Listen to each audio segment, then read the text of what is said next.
మాతృదేవోభవ, పితృదేవోభవ. నేను మీ శ్రీధర్.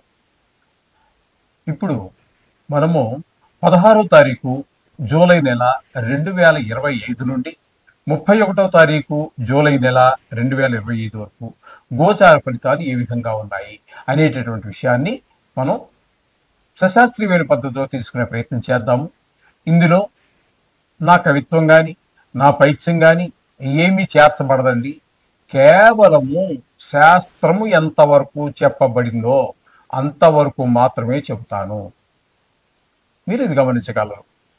ఓకే, ఇప్పుడు 16వ తారీఖు నుంచి 7వ తారీఖు వరకు 2025 అని అనుకున్నాం కదా. ఇప్పుడు ఈ 15 రోజుల పక్ష ఫలితాలు మీనరాశి వారికి 16వ తారీఖు 7వ నెల 2025 నుండి 31వ తారీఖు 7వ నెల 2025 వరకు ఈ 15 రోజులు ఫలితాలు ఎలా ఉన్నాయి, గోచార ఫలితాలు అనేటువంటిది సశాస్త్రీయమైన పద్ధతిలో తెలుసుకునే ప్రయత్నం చేద్దాం. ఇప్పుడు మీనరాశి వారికి జన్మంలోనే శని, వీరికి దీన్ని కూడా ఏళ్ళనాటి శని అంటారు. జన్మంలోనే కాబట్టి ఇక్కడ జరిగేది ఏంటి అంటే శారీరకమైనటువంటి ఇబ్బందులు, ఆదాయానికి సంబంధించిన ఇబ్బందులు, ప్రవర్తనకు సంబంధించినటువంటి ఇబ్బందులు, చెడు స్నేహాలకు సంబంధించినటువంటి ఇబ్బందులు. పూర్వకాలంలో మీకు ఏవో చదువుకునే రోజుల్లోనూ కొన్ని చిన్న చిన్న అలవాట్లు ఉండేవి. కానీ తర్వాత మీరు యథార్థం తెలుసుకుని రియలైజ్ అయిన తర్వాత వాటిని దూరం పెట్టారు.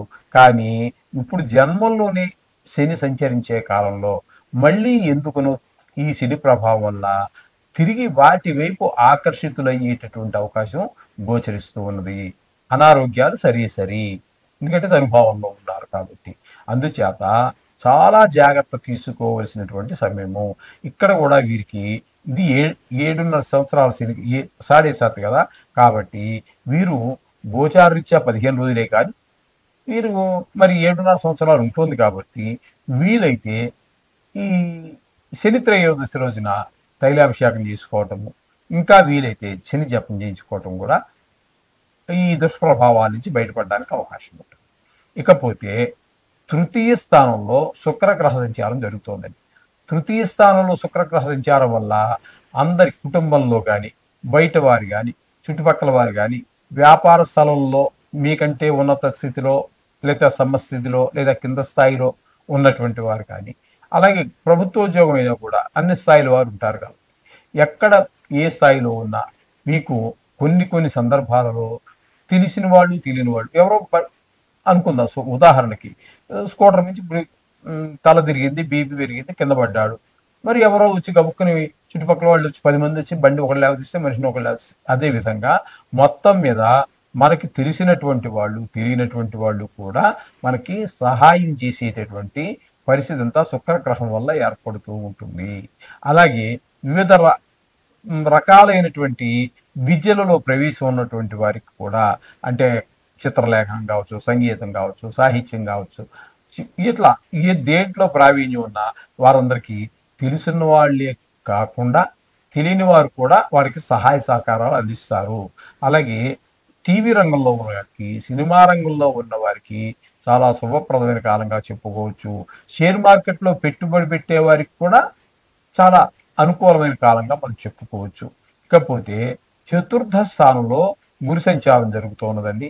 చతుర్థ స్థానంలో గురు సంచారం శుభప్రదమైనటువంటి ఫలితాలు ఇవ్వదు.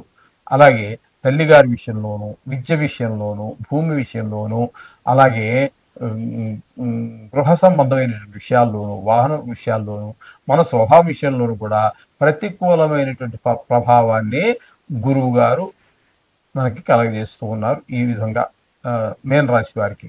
ఇకపోతే పంచమ స్థానంలో రవి, బుధ ఇద్దరు సంచరిస్తూ ఉన్నారండి. రవి కానీ బుధుడు కానీ ఈ మీనరాశి వారికి అనుకూలమైన ఫలితములు ఇవ్వజాలరు.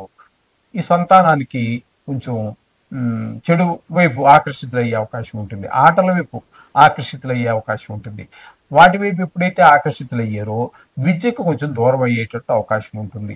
వీళ్ళు తెలివితేటలు కూడా ప్రదర్శించడానికి ప్రయత్నం చేయరు. ఈ విధమైన ఫలితాలన్నీ కూడా రవి, బుధ ఇద్దరు కలిసి ఇస్తున్నారు. ఇకపోతే కుజగ్రహం యొక్క సంచారము 6, 7 స్థానాలలో కుజగ్రహ సంచారం జరుగుతోంది. ఈ కుజగ్రహ సంచారం 6వ స్థానంలో మాత్రం ఎప్పటి వరకు అంటే 26వ తారీఖు వరకు, 16 నుంచి 26 వరకు 11 రోజుల పాటు చేస్తున్నారు.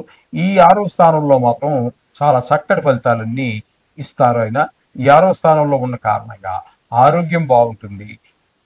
మీరు అడగడమే తడువుగా మీకు అప్పు పుడుతుంది. అలాగే మీకు ఇదివరకు చేసిన అప్పులు ఏమైనా ఉన్నట్టయితే వాటి తీర్చేయగలుగుతారు. మొత్తం మీద మీకు ఆర్థిక పరమైన ఇబ్బందులు లేకుండా కుజ భగవానుడు 6వ స్థానంలో సంచరించే కాలంలో మీకు సహాయపడతారు. 7వ స్థానంలో ఒక 5 రోజులు సంచరిస్తారు. ఇక్కడ మాత్రం ఇంకా ఈ విషయాలన్నీ మర్చిపోండి.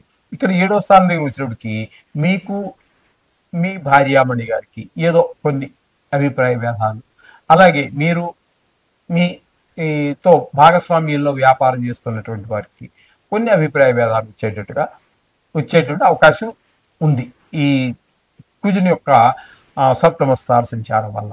అలాగే 6వ స్థానంలో కేతుగ్రహ సంచారం జరుగుతుంది.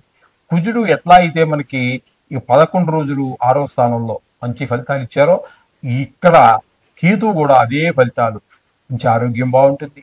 రుణాల విషయంలో కానీ, శత్రువుల విషయంలో కానీ, కలహాల విషయంలో కానీ, అపకీర్తి విషయంలో కానీ అన్నిటిలోనూ మీకు ఫేవర్గానే జరుగుతూ ఉంటుంది. మీకు మంచి పేరు ప్రఖ్యాతులు వస్తాయి, ఆరోగ్యం బాగుంటుంది, రుణం లభిస్తుంది.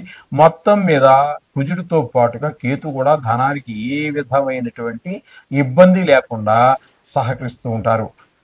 ఒకరికొకరు పోటీ పడి మరీ ఇస్తారు. కుజుడు కేతు ఒకే రాశిలో ఉన్నారు. ఇద్దరు కూడా ఆ రాశి నుంచి 6వ స్థానంలోనే ఉన్నారు కాబట్టి పోటీ పడి మరీ మీకు ధన విషయంలో ఇబ్బంది లేకుండా చూస్తూ ఉంటారు, ఒకటి కుజుడు కానీ కేతువు కానీ.